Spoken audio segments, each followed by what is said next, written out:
Alright. Hello, my name is Nick Askins. I will be your virtual instructor today. So today what we're going to be working on to start is glove mechanics, alright?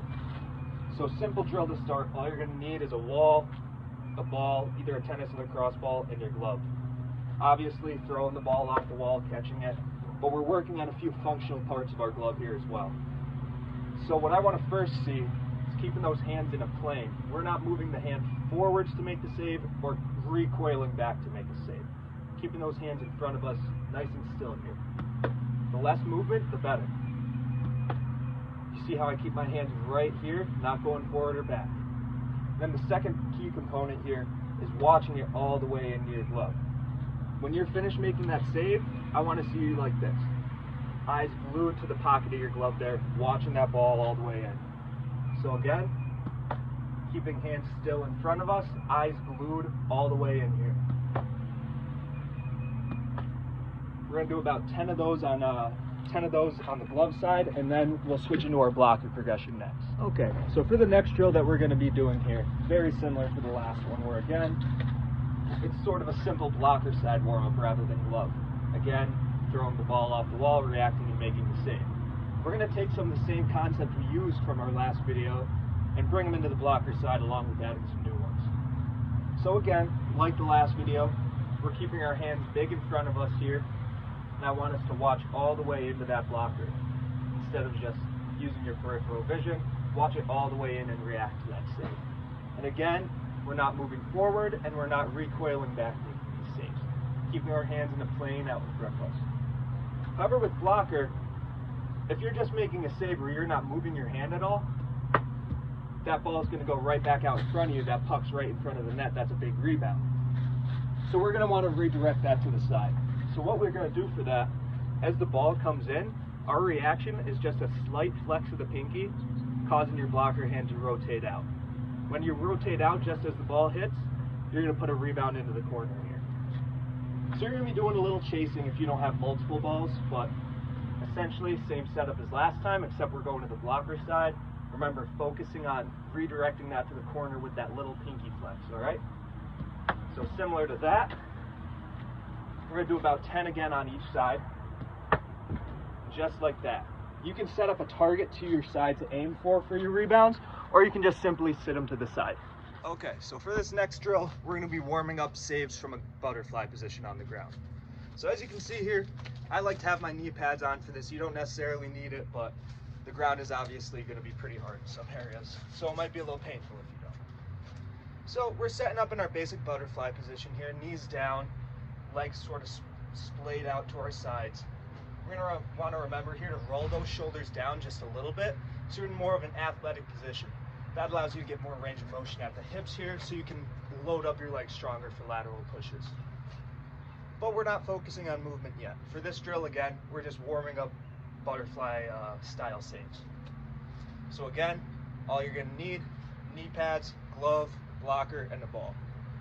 Again, we're going to do 10 saves, 10 glove, 10 blocker here, incorporating those same mechanics we've been working on the previous two paths. So again, hand-eye, watching all the way into your save, and keeping your saves in a plane in front of you. No recoil, no pushing forward making saves. Staying on that plane, following all the way into the glove here. Don't focus on using that peripheral vision. Again, draw your head all the way to the pocket of your glove and make that save. Again, here we're going to be doing 10 of these each side, focusing on the same mechanics described in the last few drills. Okay, so the next step in our progression here is to incorporate some movement into making saves. So again, we're building on those foundational techniques that I've been talking about, keeping the hands out in front of us, setting a plane and not recoiling or attacking too much, and watching all the way into your glove, all the way into your blocker, keeping that hand-eye sharp. But we're going to add some mobility now, like I said. So we're going to do glove and blocker for this one, but I'll start demonstrating glove. Going to drop down, left knee down, right knee up.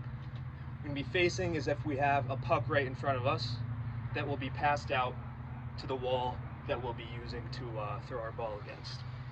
So from here, we're going to want to do head, hands, hips in following the puck in front of us. So simulating a pass, you're gonna start, first thing that move is the head, followed by the hands, and then you'll move your hips and get up here. So it'll look something like this: head, hands, hips. Again, keep that head, hands, hips in your mind. So do a couple of those, get warmed up, used to making that motion. Maybe 2 or 3 get warmed up, and then we'll add in the throw. So head, hands, hips. Head, hands, hips. Again, you can see, watched it all the way in, kept my hands out in front of me there. It'll end up, once you're a little more advanced and better at it, looking something like this.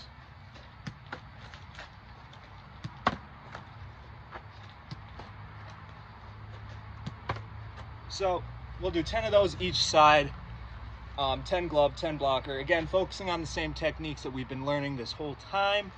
And that's about it for this one. Okay. So one thing a lot of goalies struggle with is power production in the last drill that we are using mobility in. So for our last drill of the day, we're going to be working on adding some force, speed, and power into that motion of getting up off of one leg. So what we're going to be doing here is a simple single leg jump squat, excuse me. So starting off on one knee in a similar position that we were in the last video. We're not going to be making any saves here. This is simply a little bit of a burner drill that we always do at the end. So we're going to start off in a nice athletic position here, centered, and we're going to be just driving off of this leg right here, doing a half squat jump, like so. Trying to control yourself there, not leaning to the side, falling over, have that core stability, stay balanced. We're going to do 4 reps on each leg, like so.